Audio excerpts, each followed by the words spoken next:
NEET के exam पर, उसकी ट्रांसपेरेंसी पर और इसको कंडक्ट कराने वाली एजेंसी एनटीए पर प्रश्न चिन्ह खड़ा हुआ है। और ये प्रश्न हम नहीं उठा रहे हैं, ये प्रश्न सीबीआई के एफआईआर से उठा है। सीबीआई ने महाराष्ट्र में एक एफआईआर लॉन्च किया, उसमें 2 लोगों की गिरफ्तारी हुई, 3 लोग एब्सकॉन्डिंग हैं।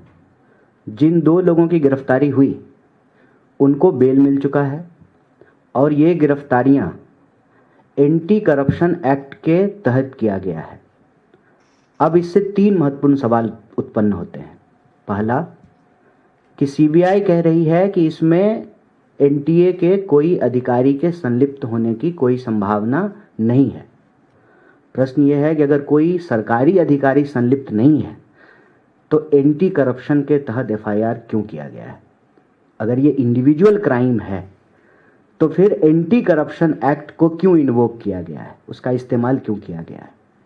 दूसरा, जब 3 लोग एब्सकॉन्डिंग हैं तो 2 लोगों को बेल कैसे मिल गई? और तीसरा कि जिस तरीके का डिटेल्स स्टूडेंट के पेरेंट्स ने दिया है, जो मीडिया रिपोर्ट में आई है, क्या ये संभव है कि बिना किसी बड़े अधिकारी की संलिप्तता का इतना बड़ा गड़बड़ी जो है एग्जाम के अंदर हो? यह जो पूरा का पूरा परिस्थिति है उसमें देशवासियों को ये सोचने की ज़रूरत है। अभिभावक बड़ी मुश्किल से अपना पेट काट करके अपने बच्चों को इस उम्मीद में पढ़ाते हैं कि एक दिन वो बच्चे अपनी प्रतिभा के दम पर सही जगह सही स्थान प्राप्त करके उनका और अपने परिवार का और अपने जीवन का भला करेंगे। लेकिन नतीजा क्या है? नतीजा ये है कि एक तरफ प्रधानमंत्री परीक्षा पर चर्चा करते हैं और देश की शायद ही कोई ऐसी परीक्षा हो जिस पर कोई प्रश्न चिन्ह नहीं खड़ा होता हो।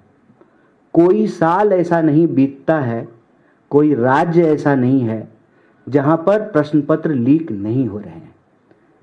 सवाल ये है कि इस सरकार की प्राथमिकता क्या है? इस सरकार की प्राथमिकता केवल और केवल वीडियो बनाने की है।